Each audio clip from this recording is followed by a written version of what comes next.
The Shadow of Blackthorn Manor by Edgar Morrigan. Chapter 1.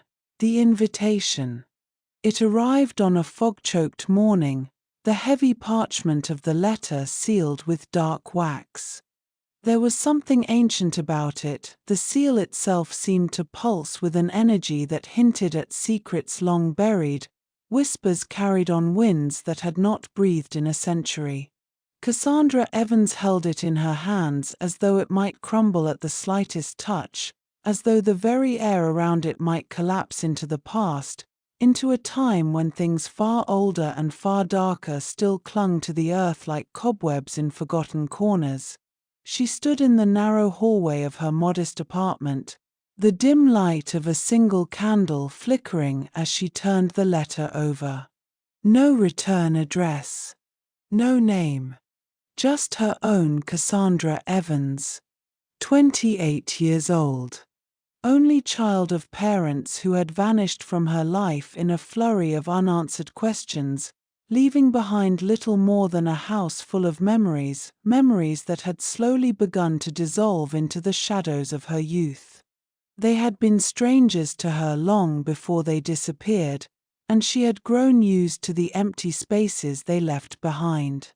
But this letter, this summons from the past, felt like a tether pulling her towards something she could not yet understand. With trembling fingers, she broke the seal. Dear Miss Evans, it is with great sorrow that I must inform you of your inheritance. You are the sole heir to Blackthorn Manor, a house that has belonged to your family for generations. The manor, though uninhabited for many years, still stands as a monument to your ancestors. It is my duty to inform you that it is now yours.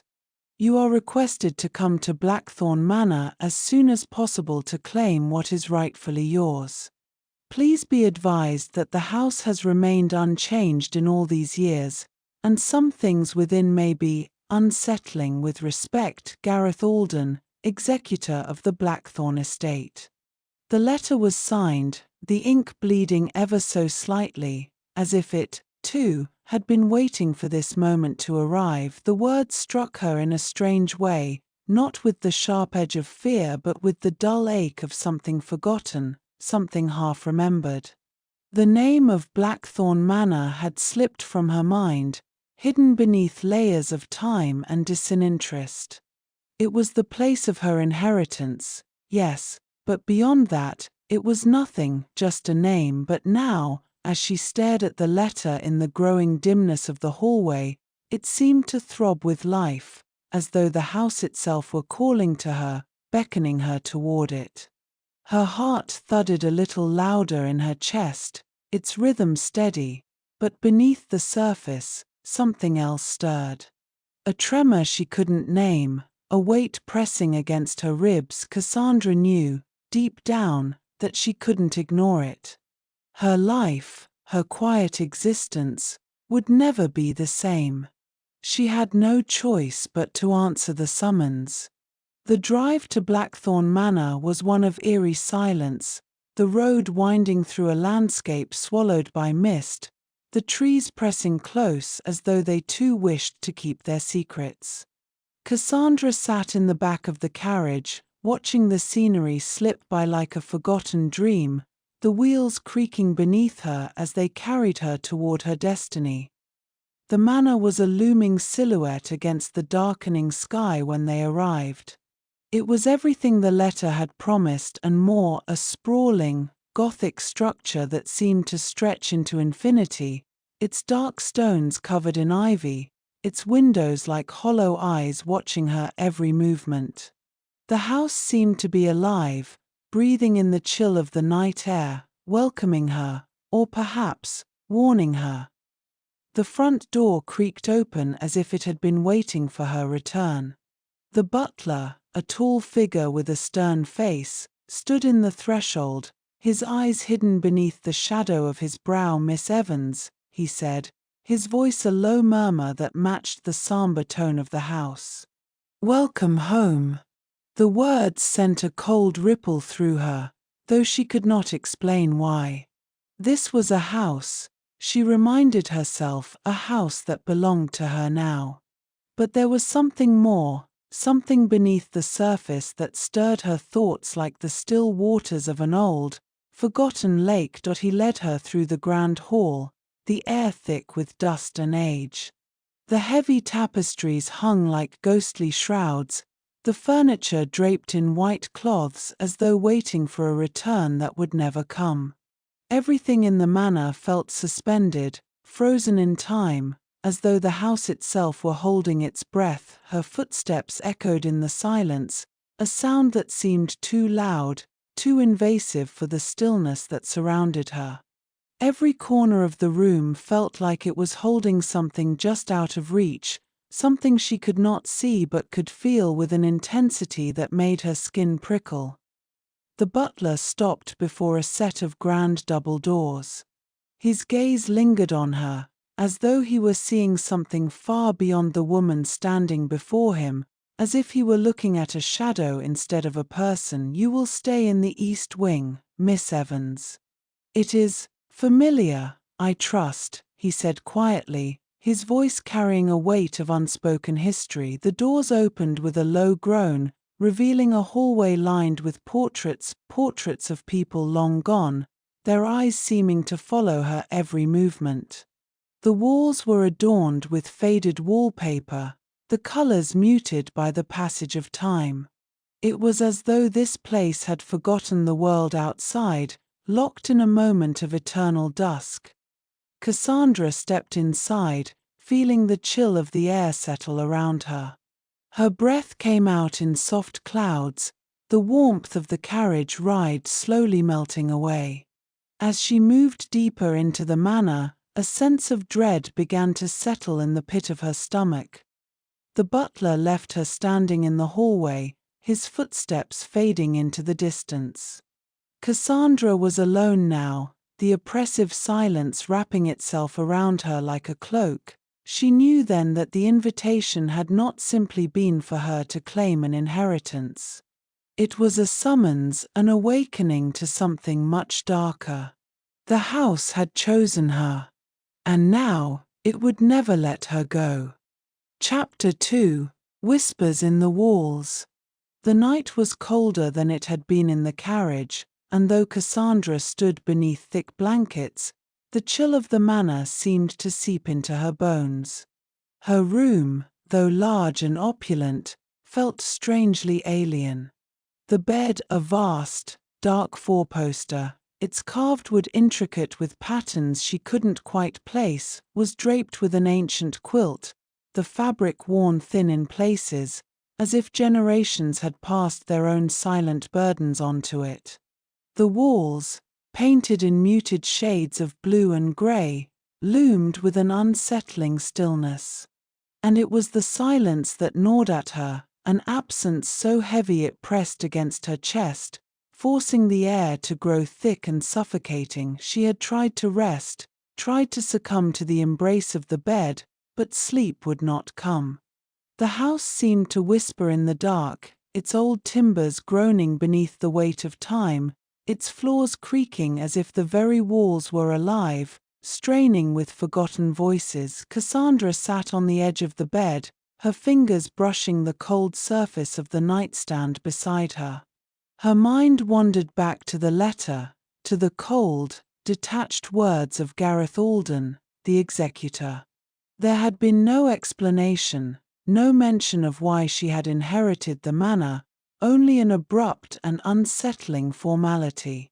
And now, this eerie quiet, the oppressive weight of a house that seemed to exist beyond the reach of time. A sudden thump echoed through the manor, distant, like the muffled sound of something falling. Cassandra froze, her pulse quickening.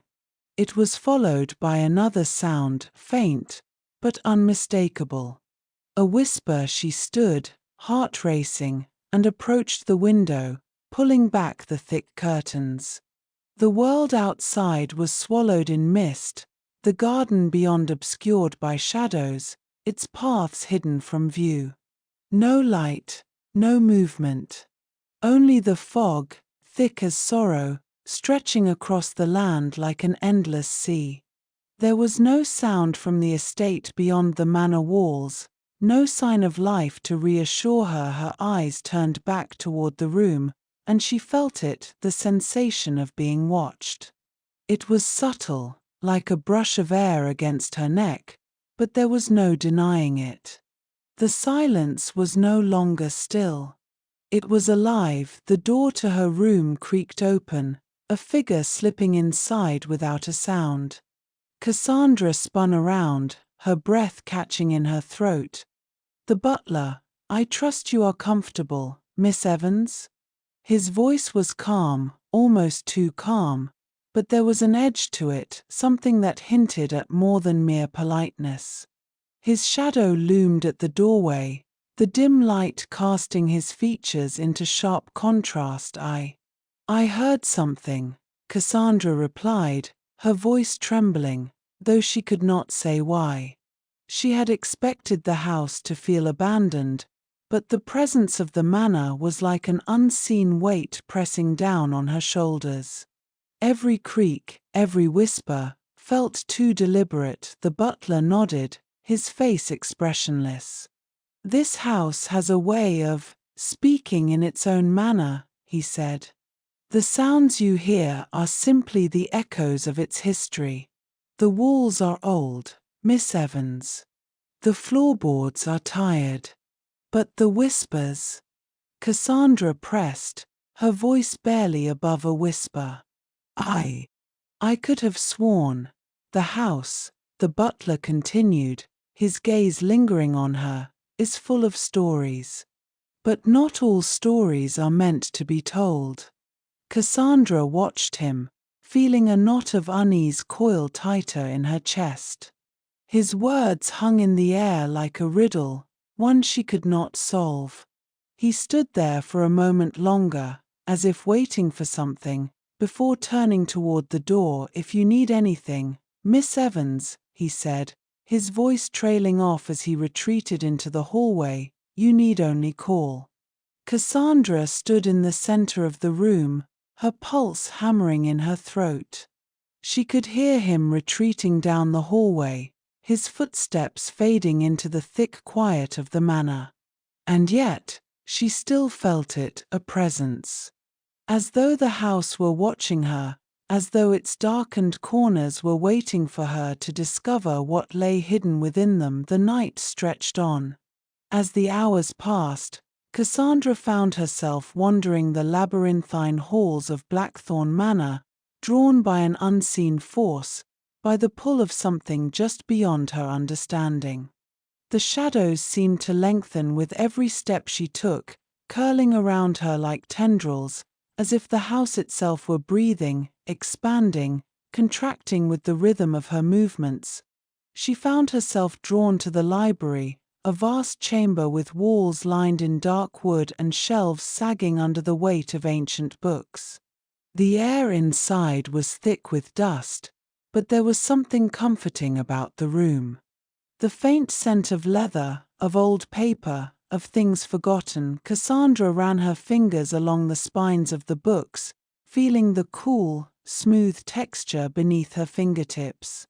She had never been one for history or family lore, but there was something here that whispered to her, urging her to look, to search for something long buried. Her eyes landed on a book that seemed out of place.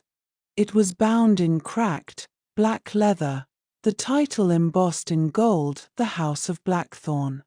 It seemed an odd choice for the collection, an intimate title that felt almost personal. She pulled the book from the shelf, its weight heavier than she had expected. As she opened the cover, the pages were yellowed, the ink faded but legible. The words inside told a story that chilled her to the core, a tale of ancestors who had lived and died in this very manor, of dark deeds that had been done beneath its roof, of curses whispered in the dead of night. But what struck her most were the images that filled the pages, portraits of men and women she did not recognize, their faces drawn with an unsettling intensity. They seemed to watch her, their eyes piercing through the paper as though they were still alive, still lingering in the shadows of the house. Cassandra felt a wave of nausea rise in her chest. The house was alive, she realized. Not just in the way the wind howled through its walls or the way the floorboards creaked beneath her feet. It was alive in a deeper sense, in a way that went beyond reason, beyond explanation. The book slipped from her hands and fell to the floor with a dull thud, its pages splayed open to a drawing of the manor itself. The dark, sprawling structure was rendered in intricate detail, its sharp angles and towering spires twisting toward the heavens. But beneath the image, scrawled in faded ink, was a single sentence: "The house remembers." Chapter 3: The Echoes of the Past.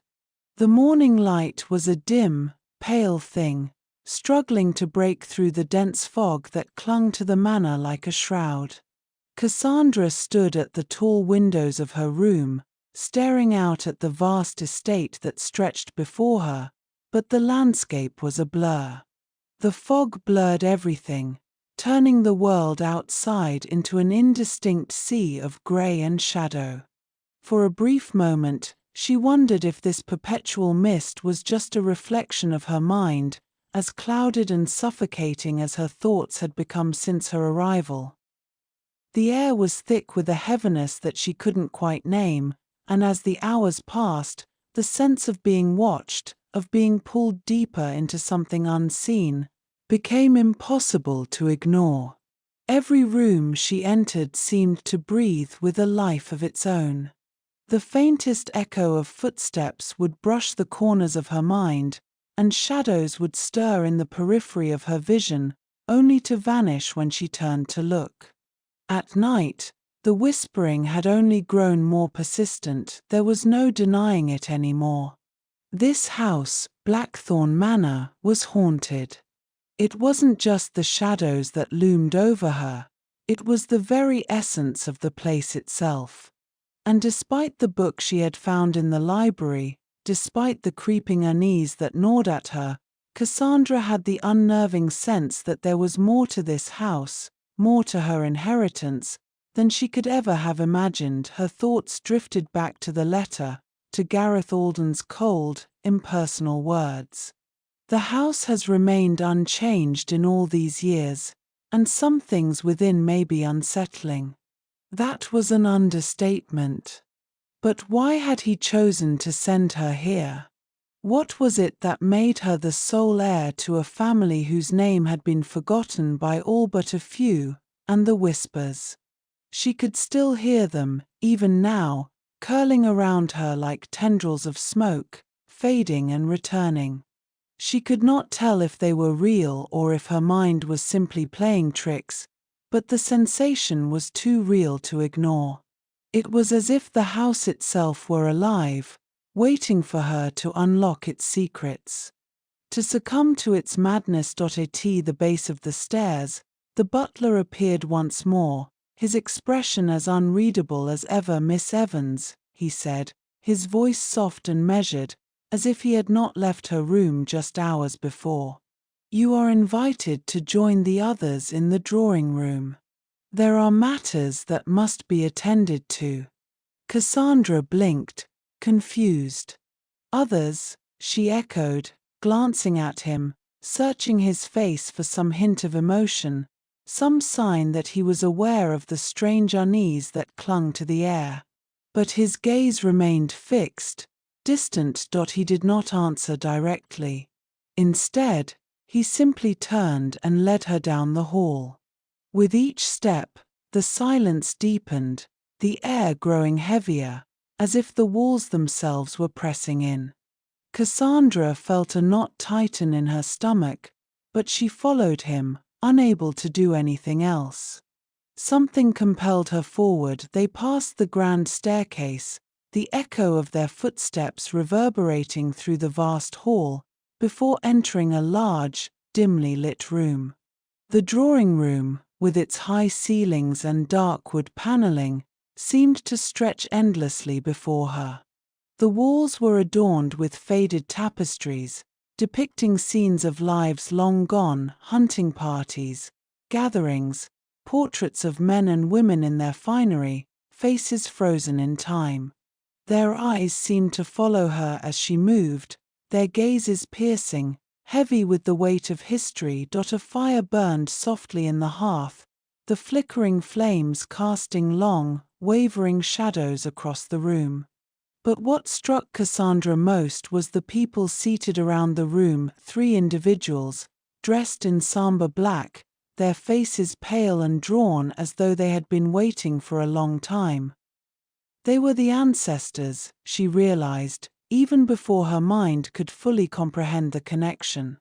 There were no words spoken as she entered. They simply stared at her, their eyes wide, almost expectant. One of them, an elderly woman with silver hair pulled tight against her skull, was the first to break the silence. "You have come," she said, her voice a thin rasp, almost too soft to hear. Cassandra felt an icy chill creep up her spine. "Who are you?" she whispered, her voice quivering despite her attempt at composure. The woman smiled faintly, but there was something unnerving in the gesture, something sharp behind her eyes. "We are the last of the Blackthorn line, the keepers of this house." Cassandra swallowed hard, the lump in her throat growing thicker. "What do you want from me?" "We want nothing," the woman replied, her voice a whisper. "We have waited, and now you have come. The house calls to you, Miss Evans. It has always called to one of us. To you, it is a new beginning.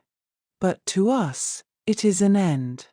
The words sent a shiver through Cassandra, the weight of them hanging in the air like smoke. "What do you mean?" she asked, her voice growing steadier despite the fear creeping into her chest. Another figure, a tall man with dark eyes and a grave expression, stood then, his presence imposing. "The house will never let you leave, Miss Evans. It holds us, just as it will hold you. The past, it never dies. It only waits." Cassandra felt her head spin, the room tilting as though she were caught in a whirlpool. "Why? Why am I here?"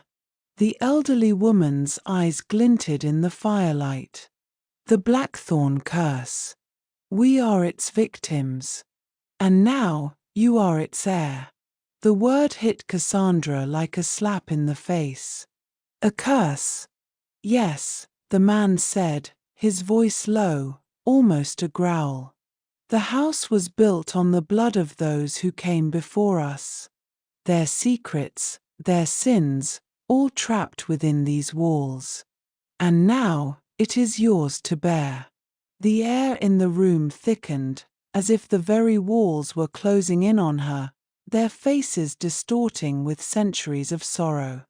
The whispers began again, faint, indistinct, yet growing louder, like a choir of forgotten voices, all crying out in torment. Cassandra's heart raced, her pulse pounding in her ears. She wanted to flee, to escape, but her legs felt rooted to the spot. The house was suffocating her, its grip tightening with every breath she took. "You must accept it," the elderly woman whispered, "or it will consume you."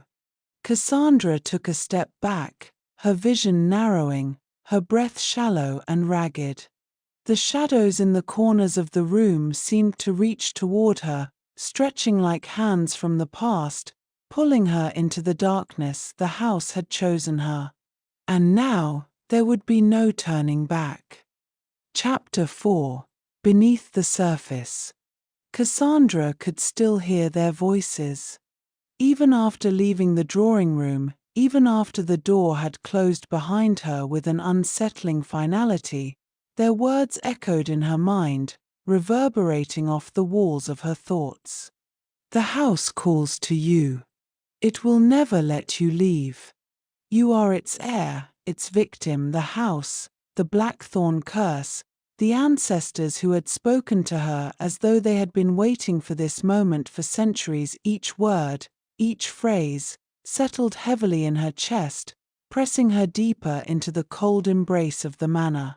The fog had grown thicker outside, the landscape outside the windows a wash of white and grey, but it was the haze inside the house that felt more suffocating. It wrapped around her like a fog of uncertainty and dread, and the walls seemed to whisper when no one was near. She had retreated to her room, seeking the solace of its four walls, but no comfort came. The shadows in the corners seemed deeper than before, as though the house was expanding, growing with every breath she took. The floor creaked beneath her feet with every step, as though something or someone was following her through the house. For hours, Cassandra had walked the halls, searching for something she could not name. Answers, perhaps, or a clue to free herself from this maddening house. But every corner she turned only led to more unsettling discoveries. The air was thick, oppressive, and the house seemed to shift and change with each passing moment, its rooms never quite the same as when she had last seen them. She found herself back in the library, that dim, dusty room where she had first uncovered the truth about the house's history. The book, the one bound in black leather with the strange title The House of Blackthorn, lay open on the desk, its pages yellowed with age, its contents more unsettling with every turn. She had read it over and over again, yet still, the meaning of it all eluded her. Each ancestor detailed within its pages seemed to be linked to some dark secret, some hidden curse that had been passed down through the generations. Her fingers hovered over the page, trembling as she traced the intricate illustrations, pictures of the manor, its grounds, and the family members who had once lived there. They were faces she did not recognize, yet somehow they felt hauntingly familiar, as though their souls still lingered within the walls. The portraits of the Blackthorn family watched her with empty eyes, their faces filled with sadness, grief, and something darker, something Cassandra could not yet understand. She turned the page, searching for more, for something that would make sense of this madness, but as she read the final entry on the last page, her breath caught in her throat. The curse of Blackthorn is not just one of blood. It is a curse of memory, a curse of the forgotten. To claim the inheritance of the house is to claim the inheritance of its past.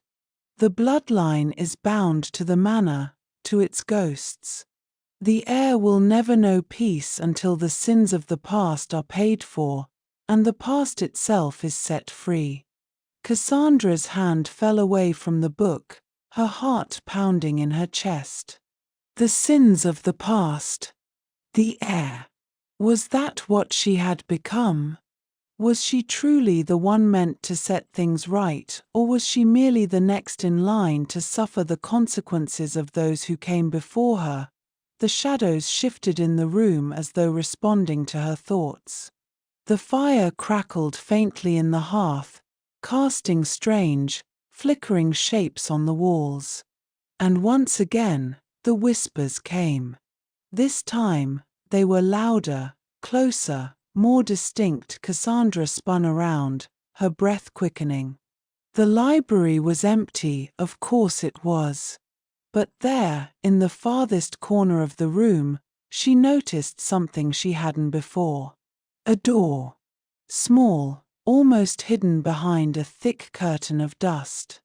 She had passed by it countless times, but now it called to her, its dark presence pulling her toward it. Without thinking, Cassandra crossed the room, her feet heavy on the floorboards, the echo of each step sounding louder in the silence. She reached for the door, its handle cold and unyielding, as though resisting her touch. But with a firm grip, she twisted it and pushed. The door creaked open slowly, revealing a narrow, winding staircase leading down into darkness. Her pulse quickened as she stared into the abyss below. There was no logical reason to go down there. No rational explanation for why she would subject herself to further mystery, to further danger. But she knew, somewhere deep inside, that this was the next step she had to take.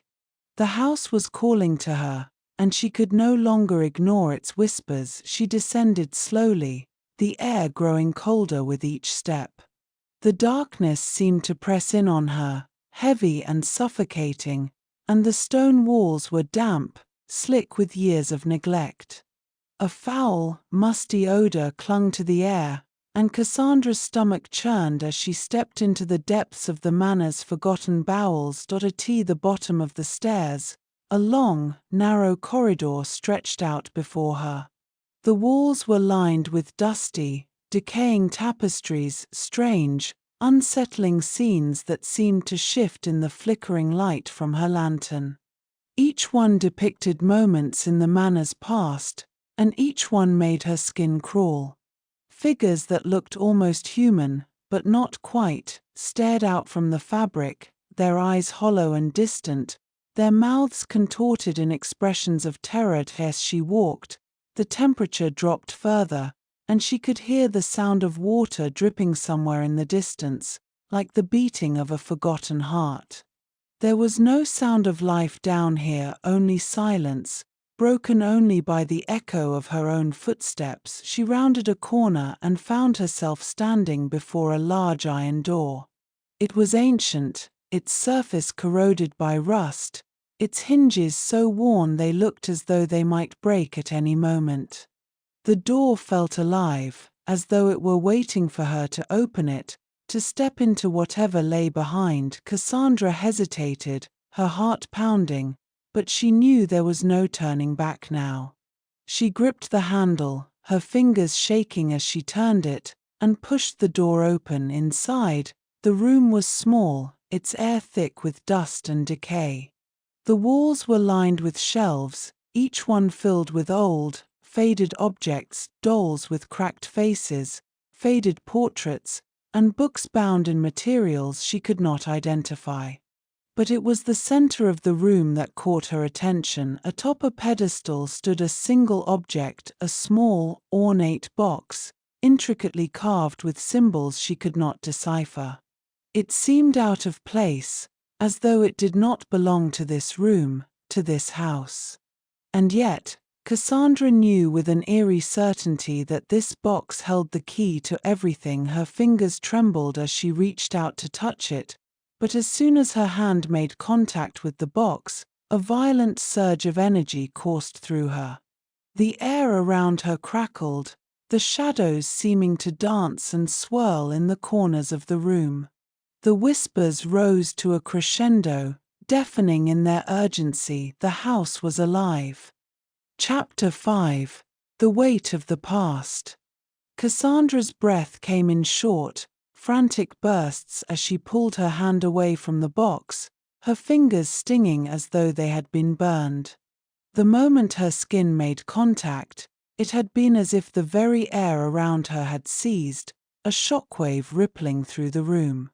She staggered backward, her heart racing, her vision swimming with dark, swirling shapes. For a long moment, the silence that followed was deafening. The whispers had ceased, the shadows in the corners of the room still and heavy. The only sound was the pounding of her own pulse in her ears.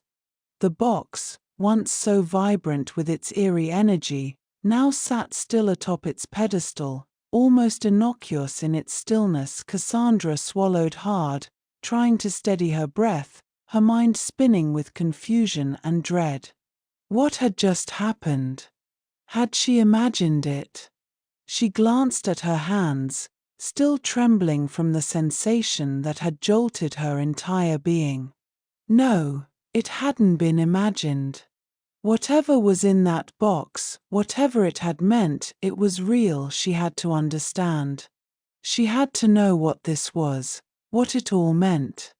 But deep down, an instinct, a warning, clawed at the edges of her consciousness, urging her to turn and leave the room. Something was terribly wrong. The house, the cursed Blackthorn lineage, the whispers, the shadows, it was all entwined, wrapped in a darkness that seemed to reach into her very soul. She couldn't turn back now. Not after everything she had seen, after everything she had learned.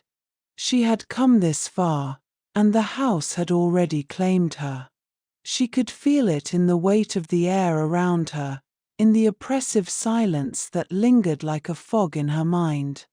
The manor had marked her, and there would be no escape. Taking a deep breath, Cassandra forced herself to approach the pedestal again. This time, she didn't reach for the box. Instead, her eyes scanned the shelves around her. There were so many things, so many remnants of the past scattered throughout the room, but her gaze was drawn to one particular object, a small, tattered journal, its leather cover cracked and worn, its pages yellowed with age. With a hesitant hand, she reached for it, pulling it from the shelf with surprising ease. The journal felt heavy, as though the weight of its contents had seeped into the very material, pressing down on it like the burden of 1,000 untold secrets. She opened it slowly, the spine creaking as if protesting the intrusion. The first page was filled with a careful, elegant script, a name, a date, and then a single line of text. To those who come after, may the truth set you free, or may it destroy you. Cassandra's throat tightened. The words seemed to burn into her mind, their meaning crystal clear. This journal, like the box, held the key. But what truth did it conceal? What had the Blackthorn family done? What had they left behind, buried in the depths of this accursed place? As she flipped through the pages, she read the fragmented accounts, the chilling confessions, and the cryptic warnings written by someone whose name was long forgotten, perhaps one of the very ancestors she had seen in the portraits. Trapped in the manor's history, the entries were disjointed, sometimes incoherent, but the theme was unmistakable. The Blackthorn family was cursed, bound to the house, to its dark past, and to a legacy of violence and betrayal. The journal spoke of hidden rituals, of forbidden knowledge, and of a long-buried secret that had been passed down through generations, a secret that, once uncovered, would unleash an ancient power. A power that could either save or destroy. Cassandra's hand trembled as she turned the page. The final entry was a stark departure from the others. It was short, almost rushed. Do not open the box. If you open it, the house will awaken, and all that lies hidden will be unleashed. The past will come alive, and there will be no escape. The ink was smeared, as if the writer had been in a hurry to finish, to leave one last warning before, what? Before they, too, were consumed by the very thing they sought to understand. Before they became part of the house's dark, unyielding history. Cassandra closed the journal with a soft snap, the weight of its contents settling like a stone in her gut. The whispers had returned, louder now, a chorus of voices urging her to listen, to understand, to give in. She could feel them in the walls, in the floor beneath her feet, in the very air she breathed. The house was alive with its secrets, its hunger. She could hear footsteps now, soft but unmistakable, as if someone or something was moving through the corridors above. Her heart skipped a beat, and she clenched the journal tightly in her hands. She wasn't alone, and the house wasn't finished with her yet. Without thinking, Cassandra bolted from the room, slamming the door behind her. She hurried down the narrow hallway, the sound of her footsteps loud in her ears, but the footsteps that echoed in response were faster, closer, too close. A wave of cold washed over her, chilling her to the bone. She could feel the presence following her, just out of sight, just beyond her reach. Her mind raced, but there was no clear thought, no plan, only instinct. She needed to get out, needed to find someone who could explain what was happening, someone who could help her understand. She turned the corner, heading for the staircase, but as she did, a sudden coldness washed over her. The air grew heavier, the weight of it pressing down on her chest. The house seemed to shift again, the walls stretching, the floor groaning beneath her feet. The whispers grew louder, more urgent, swirling around her like a maelstrom. The shadows lengthened as the daylight dimmed, stretching unnaturally across the floor, creeping up the walls, folding in on themselves. And in that moment, Cassandra saw it, something she had not seen before. At the top of the staircase, a figure stood. Tall, thin, its features obscured by the shadows, its form flickering in and out of view like a candle's flame caught in the wind. Its eyes, if they could be called eyes, were empty, hollow, dark pits, and yet they seemed to burn with an intensity that could sear through the soul. Cassandra froze, her breath caught in her throat. The figure did not move. It only watched her, its presence a silent command, as if it were waiting for her to take the next step. And in that moment, Cassandra knew with a cold certainty that the house was not merely haunted by the past, it was the past, and it was waiting for her to unlock its final, dreadful secret. Chapter 6: The Veil of Memory. Cassandra stood frozen in place, the air thick with an unspoken tension, her breath shallow and uneven as she stared up at the figure in the shadows. It didn't move. It didn't speak. It merely watched, its dark, hollow eyes locking onto hers with an intensity that made her skin prickle. For a long, agonizing moment, she felt as though time itself had stopped, the entire world holding its breath, waiting for something, anything, to happen. But nothing did. The figure remained still, like a statue carved from darkness, its presence both oppressive and alluring. Her mind screamed for her to run, to turn around and flee back into the labyrinth of the manor. But her feet refused to move, as if rooted to the floor by some invisible force. It was as though the house itself had wrapped its tendrils around her, pulling her into its suffocating embrace. Then, as if sensing her paralysis, the figure began to move, not in the way a human might, but with a fluid, unnatural glide, its form swaying like a wisp of smoke caught in the breeze. The shadows seemed to part around it, stretching and twisting, revealing glimpses of the true shape beneath the darkness. It was a woman. At least, Cassandra thought it might be. The figure was draped in a long, flowing gown, its fabric tattered and worn, the edges frayed as if the passage of time had gnawed at its very being. The gown shimmered in the dim light, the faded lace glinting like a memory lost to history. Her face was obscured, hidden behind a veil of black, but even through the thin fabric, Cassandra could feel the weight of her gaze, cold, empty, and all-consuming. The woman raised her hand, a long, skeletal finger pointing directly at Cassandra, her movements slow, deliberate. In that gesture, Cassandra felt the weight of the ages, as though the figure before her had been waiting, watching for generations. Her voice, when it came, was a whisper, barely audible, yet it seemed to resonate in the very marrow of Cassandra's bones. "You have come," the voice said, its tone like the rustle of dry leaves, faint and brittle. "You are the one." The words sent a chill through Cassandra, a deep, gnawing fear spreading through her chest. She could feel her heart pounding in her throat, her pulse erratic as she fought to find her voice, to ask the questions that had been consuming her since she first set foot in the house. But all she could manage was a shaky breath. The figure took a step forward, its movement fluid, gliding across the floor with a grace that felt unnatural.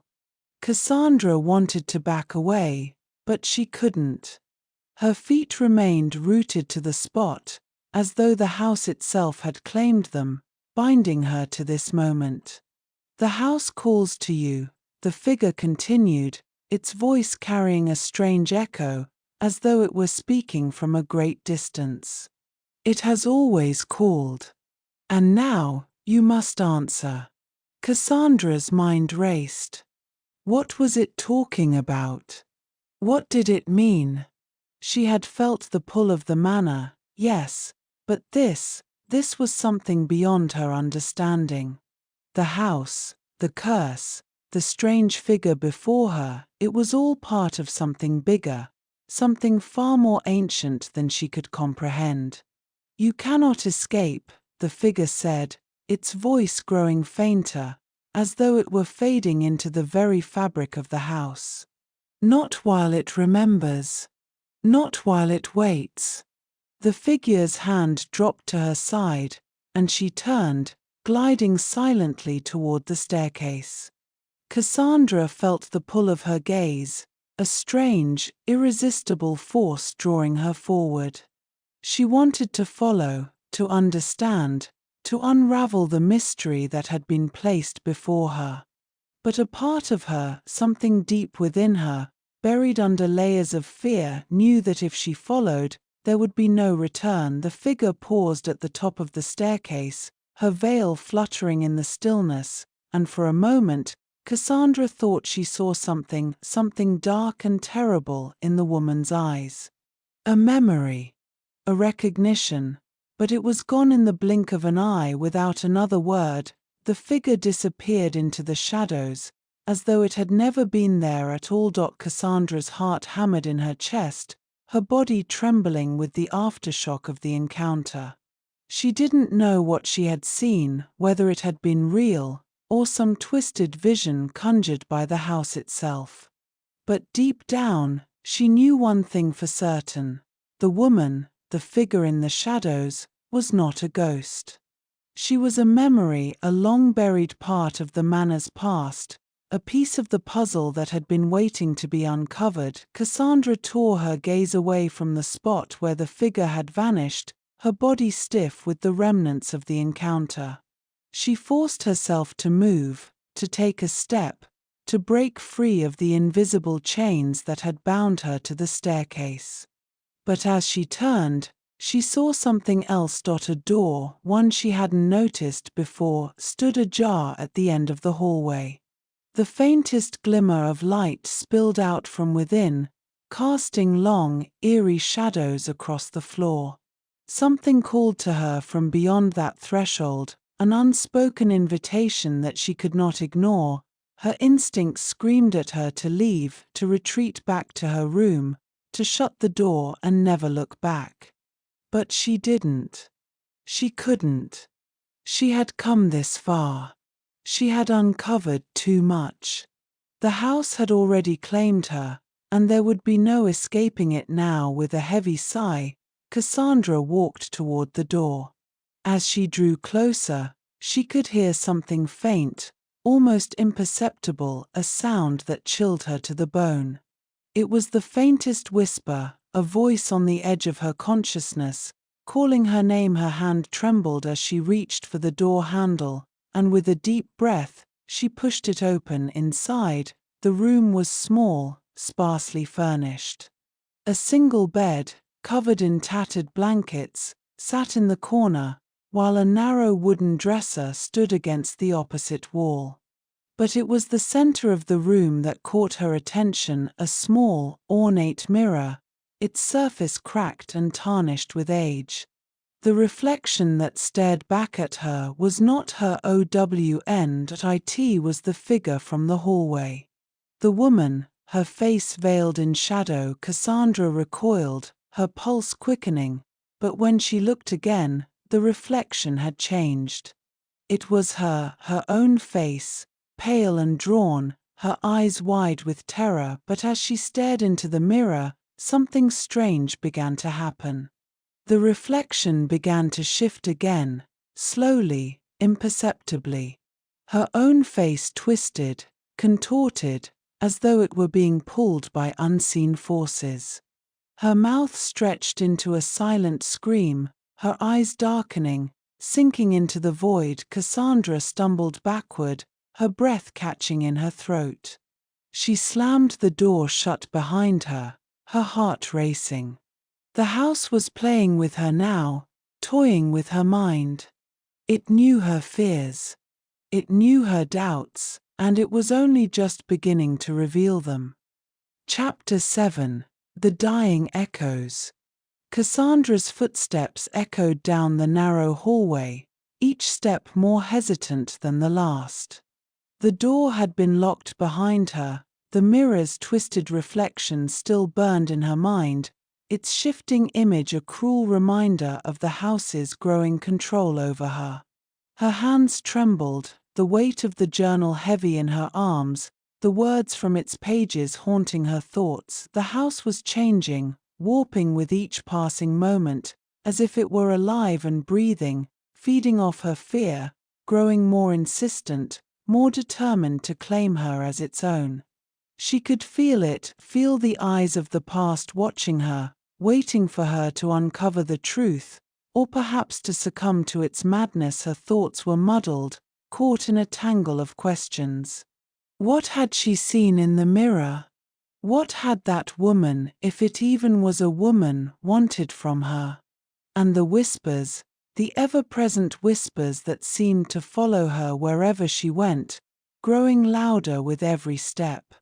They were like a siren's call, a beckoning to something terrible she wasn't sure she was ready to face, but there was no turning back now. She had uncovered too much of the manor's secrets, and they were now a part of her, bound to her like a curse. No matter how desperately she wanted to leave, to run away from the horrors that had already begun to unfurl, she knew deep down that there was nowhere to run. The house had claimed her, and it wasn't finished with her yet. As she rounded the corner, she stopped in her tracks. There, at the far end of the hallway, stood the old portrait of the Blackthorn family, the one she had passed so many times before, each time with a shiver down her spine. But tonight, it seemed different. The faces of the family members, those cold, unblinking eyes, seemed to follow her. As though they had moved. Cassandra's breath caught in her throat, her heart thudding against her ribs. She stepped closer, her eyes darting from one face to the next, unable to look away, feeling an almost magnetic pull from the painted figures. And then she saw it, the smallest of movements, a flicker, as if the paint itself had shifted. Her gaze snapped to the figure in the center, the one who had always stood out, the patriarch, the head of the family, his dark eyes cold and knowing. He was smiling. No, not smiling. It was more of a sneer, a twisted expression of malice that stretched his features into something unrecognizable. His lips moved, though no sound came forth, and in the corner of her eye, she saw a shadow stir behind him, as though it were waiting for her to look away. With a gasp, Cassandra turned, her pulse racing, the walls closing in around her. She had to get out of here, she had to find a way to break free from this madness. But the hallway stretched out before her, endless, narrowing as if the manor itself were folding in on her. The whispers grew louder. The shadows seemed to dance in the corner of her vision, and the temperature dropped, a cold that seeped into her bones. Something was here. Something was watching her, just beyond the veil of the ordinary world. Before she could react, a sudden sound cut through the air, a creaking, followed by the soft thud of footsteps. Someone, or something, was moving toward her, from somewhere in the house she could not see. Her heart skipped a beat, and she turned, her body tensing with fear. At the end of the hall stood a door she hadn't noticed before, its dark wood gleaming under the dim light. The whispers seemed to emanate from within, drawing her in, urging her to open it. But Cassandra hesitated. Something about that door, about what lay beyond it, felt wrong, yet, as if by some invisible force, she found herself moving toward it. Her hand reached for the door handle before she could stop it, the cold metal biting into her palm. The moment her fingers made contact, the whispers stopped. The air grew still, as though holding its breath. With a sudden rush of dread, she pushed the door open. The room beyond was dimly lit, its shadows long and stretching across the floor like living things. A single candle flickered on a table in the center, its flame struggling against the oppressive darkness that seemed to pour from the walls themselves. And there, in the middle of the room, stood a figure, tall, cloaked in black, with a hood that obscured its face. Its presence filled the room, heavy and suffocating, as if it were the embodiment of the house's darkness. Cassandra's breath caught in her throat as she recognized it. The figure was the same one she had seen in the mirror, the one that had haunted her dreams, that had followed her through the manor's labyrinthine halls. The figure raised its head slowly, and though its face remained hidden, Cassandra could feel its gaze. It was as though its very presence pierced through her, stripping her of her thoughts, her defenses, until she was nothing more than a trembling shell. A voice, low and raspy, filled the air. "You have found it, haven't you?" Cassandra nodded, her voice a whisper, barely audible in the thick silence. She could barely form words, could barely understand what was happening. But she knew that the house was revealing its final secret, that whatever was happening was too far beyond her control. "The truth is not meant for you, Cassandra Blackthorn," the figure continued, its voice dripping with sorrow, with warning. "The past cannot be undone. You cannot escape what has already been written." Her blood ran cold at the mention of her name. Blackthorn. Her family name. She had known, deep down, that this was all tied to her bloodline.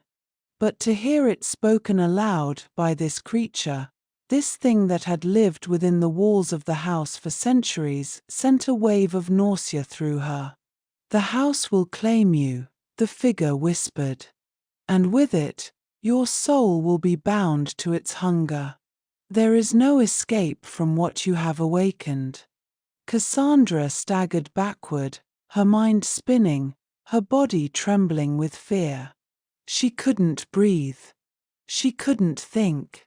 It was as though her very existence was being erased, swallowed by the darkness that pressed in on her from every direction. The figure took a step forward, its cloak billowing around it like a shroud of night. "It is already too late," it murmured, the words like a death sentence. "You have been marked. And the house will never let you go." A deafening silence fell over the room, and the shadows seemed to pulse with an otherworldly life, a slow, deliberate rhythm that matched the beating of Cassandra's heart.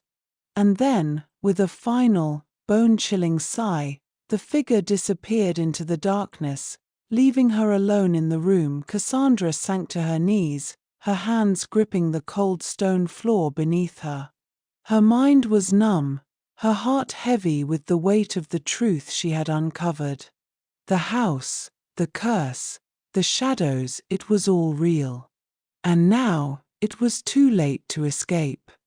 Chapter 8: The Breaking Point. Cassandra woke with a start, the oppressive weight of the darkness still hanging over her like a fog. Her breath came in shallow gasps, her body trembling as she sat up, her eyes wide, trying to make sense of the room around her. The air was thick with the scent of must and mildew, the walls crumbling in slow decay, their faded wallpaper peeling away in strips, revealing the rotting wood beneath. It was morning, at least, she assumed it was. The sunlight, pale and filtered, poured weakly through the cracked window, casting long shadows across the floor. But even the daylight felt wrong, as though it were tainted by the house itself. Unable to touch the depths of its darkness, her heart hammered in her chest, each beat a reminder of what had transpired the night before. The figure in the room, the voice, the warnings, the truth that had been forced upon her, a truth she couldn't fully comprehend but could feel deep in her bones, vibrating through her like a dark chord struck on a harp of despair. She stumbled out of bed, her legs unsteady beneath her as she made her way to the window. She needed air. She needed to clear her mind. She needed to feel something other than the weight of the manor pressing down on her. But as she reached the window and pulled back the heavy curtain, her breath caught in her throat.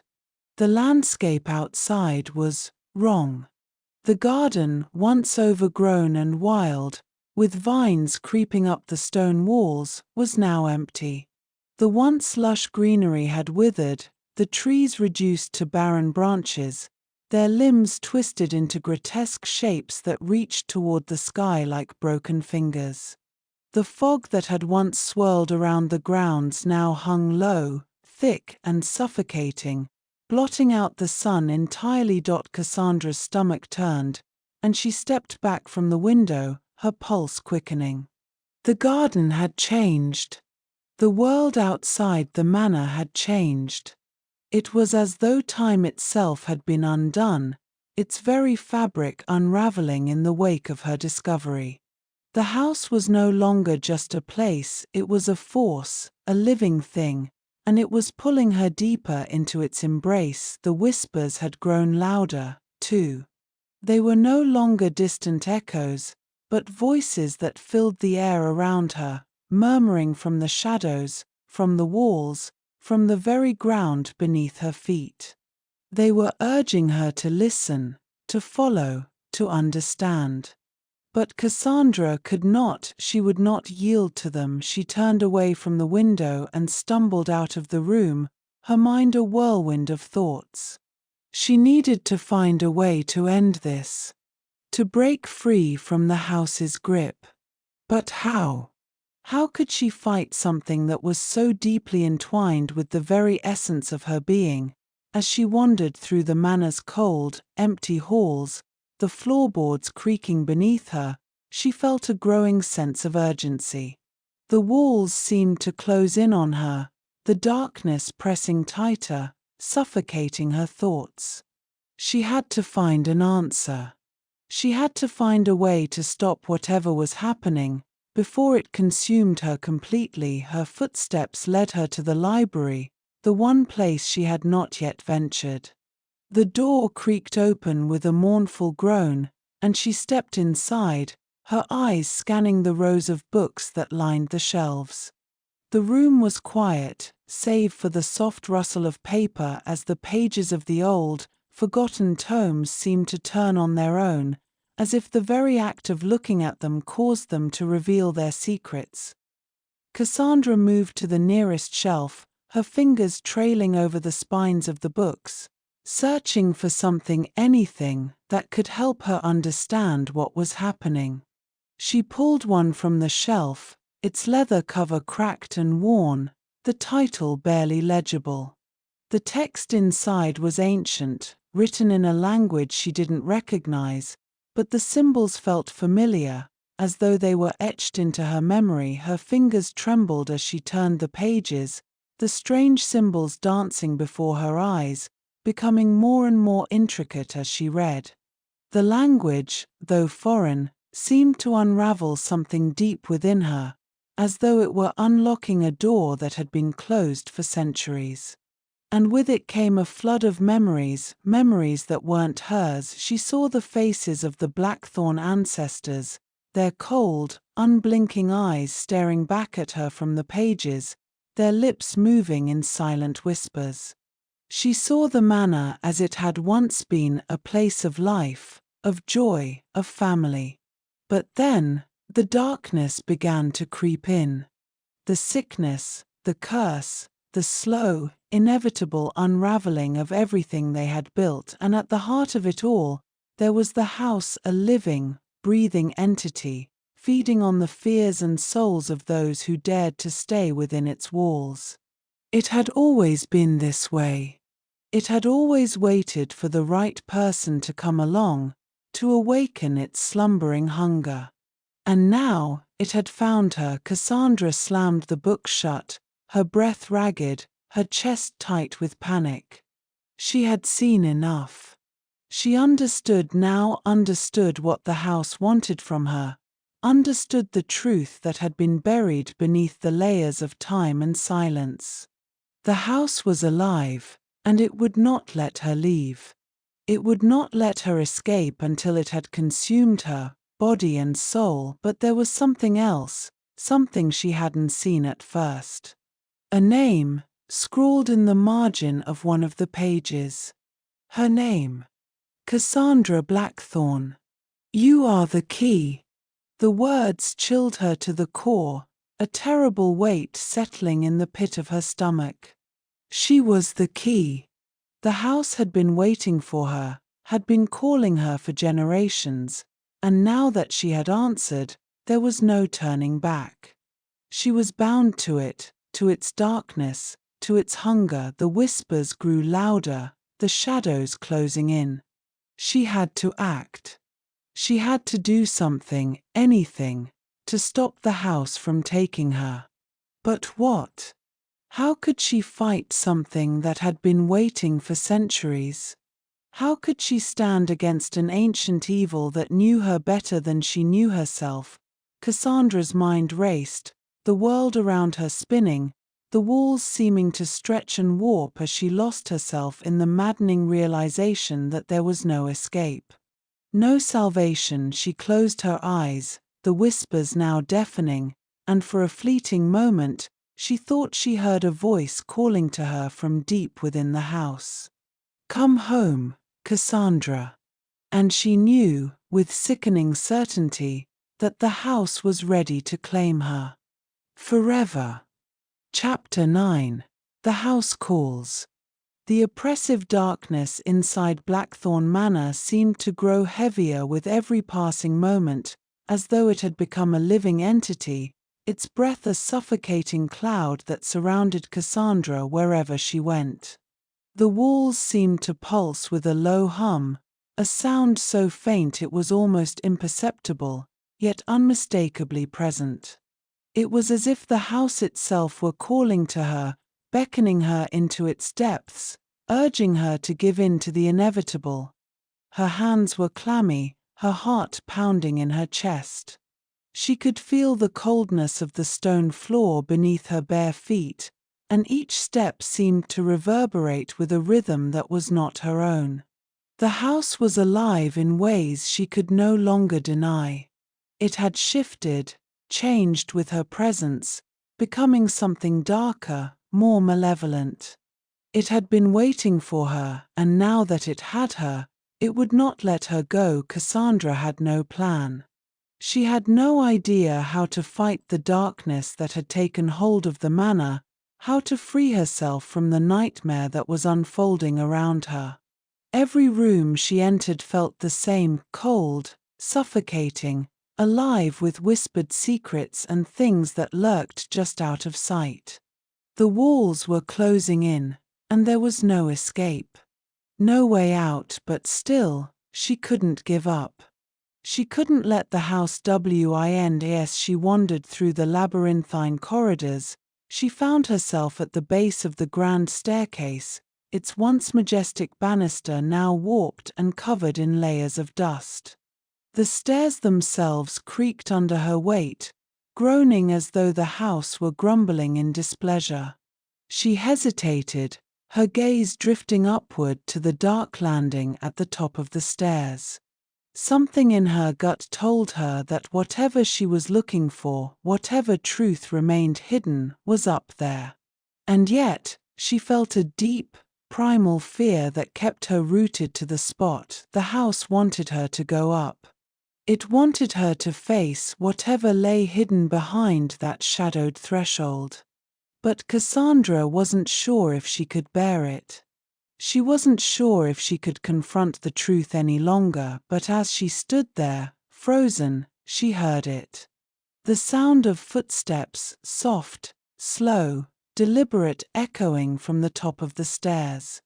A shiver ran down her spine as she slowly lifted her gaze, her heart thudding in her chest.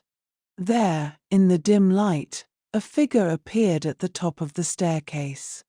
The same figure she had seen in the library, the dark shape that haunted her dreams.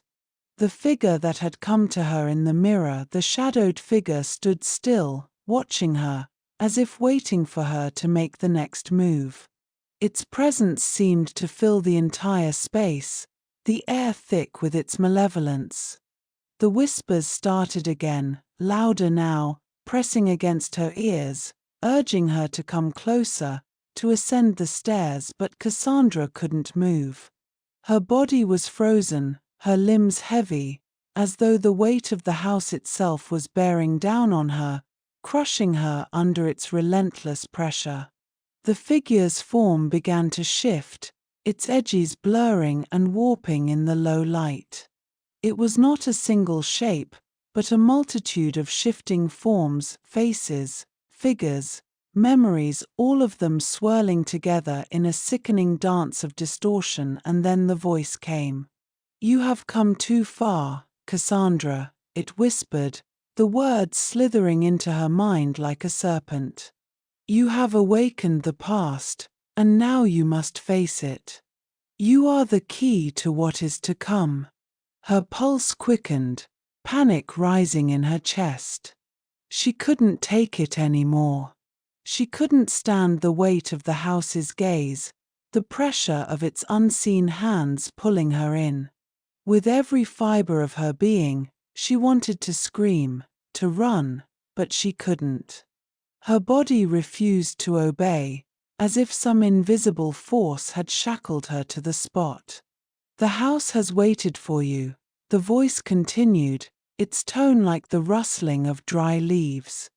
"It has chosen you. You belong to it now, just as your ancestors did." A vision flashed before her eyes, faces, once familiar, now twisted with pain. Her ancestors, their bodies contorted in agony, their souls bound to the manor, trapped by the very force that now sought to claim her. The house had been feeding on them for generations, and now it had found its next victim. It had found her. "You are the last," the voice hissed. "The last of the Blackthorn bloodline, and you will carry its curse into eternity." Her heart thudded painfully in her chest.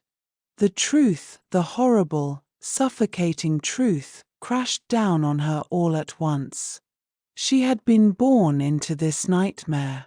She had been marked from the moment she stepped into this house. The Blackthorn bloodline had always been bound to the manor, to its twisted, ancient hunger. And now, it was her turn to fulfill the family's grim legacy. With a sudden, desperate burst of strength, Cassandra broke free from the paralysis that held her. She turned and ran, her feet pounding against the floor, her breath ragged as she fled down the hall.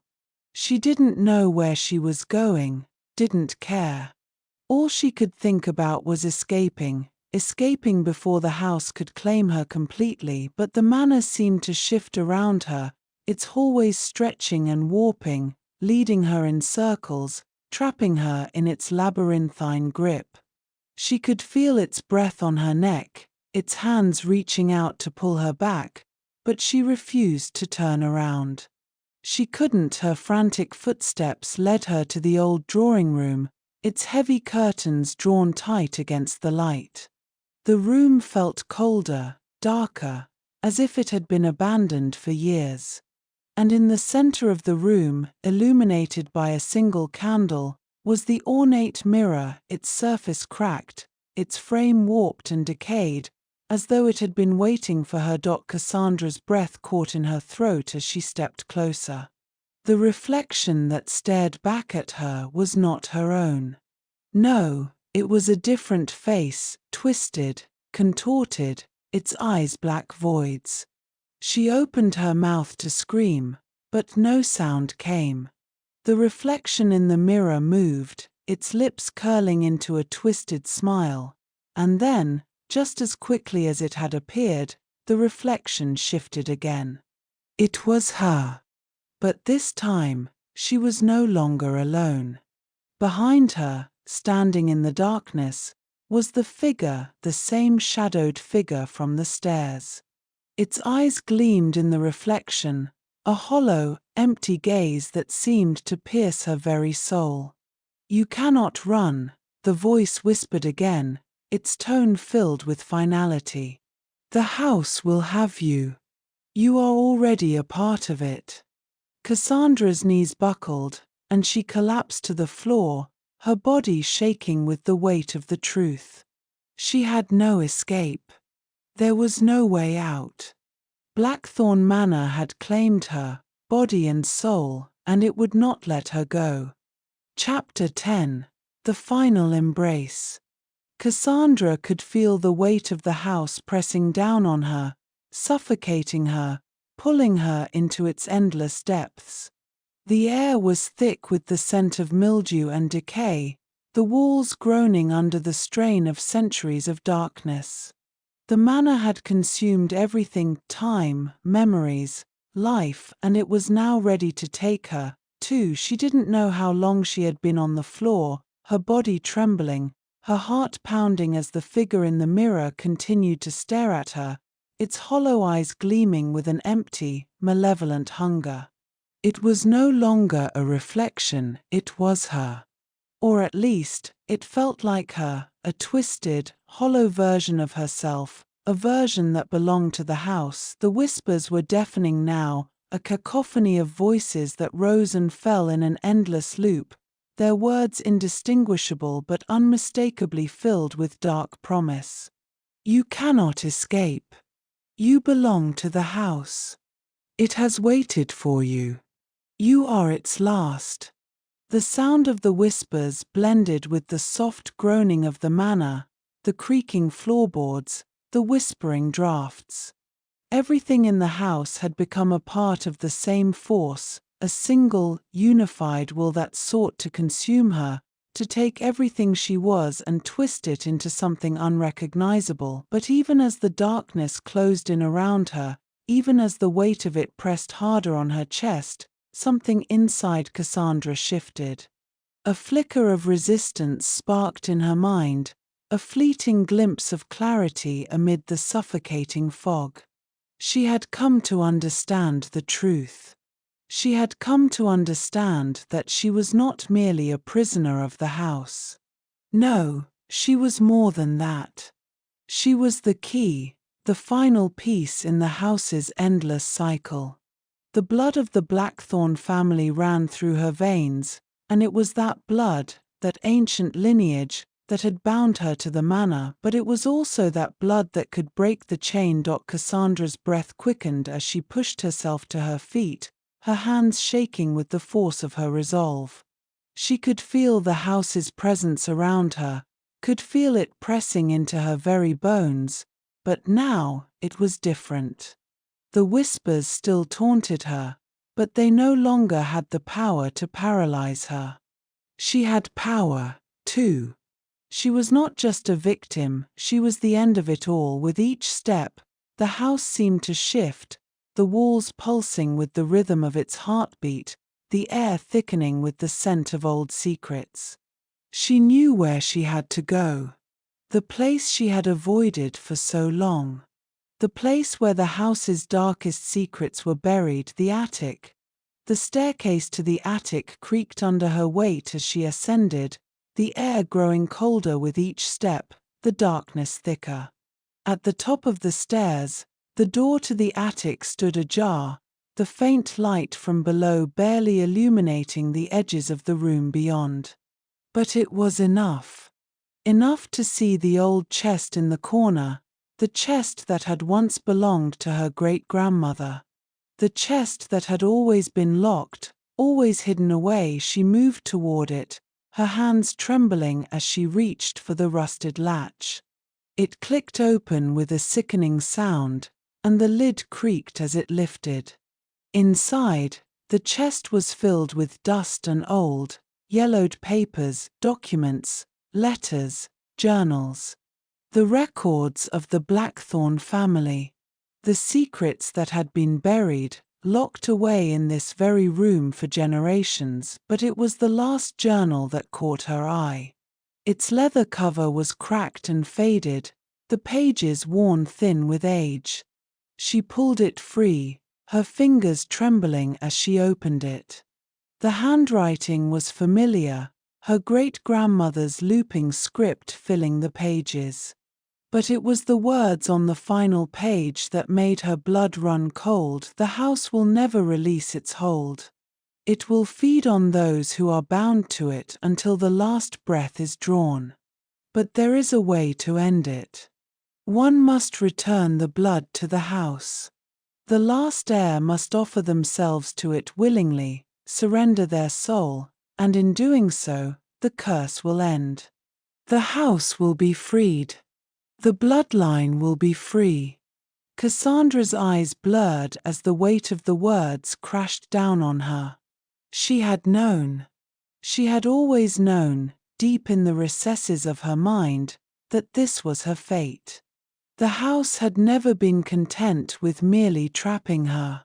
It had always known what it wanted from her. The house had waited for her to understand, to come to the place where the truth could no longer be denied. She turned toward the mirror, the reflection of the figure still staring back at her. She could hear its voice in her mind, urging her to step closer, to give in, to let it all end. It was not a voice of fear or pain, but of acceptance. The house had already taken everything it could from her. It had eaten away at her sanity, her will, her very identity. And now it sought her soul. "You belong to me," the voice whispered. "You always have." Cassandra took a deep breath. She had already lost so much. But there was one thing left she could give, a final, defiant act of surrender that would end it all. She wasn't going to run anymore. She wasn't going to fight. She was going to end it, once and for all. With trembling hands, she placed her palm against the surface of the mirror. The coldness of the glass sent a shock through her, but she didn't flinch. The house trembled, the walls groaning as though in anticipation. The darkness in the room seemed to grow, filling the space with an oppressive, all-encompassing weight, and then, as the whispers reached their crescendo, Cassandra let go. Her vision blurred as the mirror began to shatter, the glass fracturing into 1,000 tiny pieces. She heard the house scream in fury, in longing, as if it were finally being torn apart, its centuries of hunger finally being quenched. The last thing she saw before the darkness swallowed her was the reflection of her face, no longer twisted, no longer hollow, but whole. And then there was nothing. The shadow of Blackthorn Manor had claimed its final soul, but with it, it had freed itself. The curse that had bound the house for centuries was finally broken, and with Cassandra's sacrifice, the manor was silent once more. No one would ever speak of Blackthorn Manor again. No one would remember the house, its dark history, or the woman who had given everything to put an end to its hunger. And so, the manor stood, empty and still, waiting for the next storm to awaken its slumber.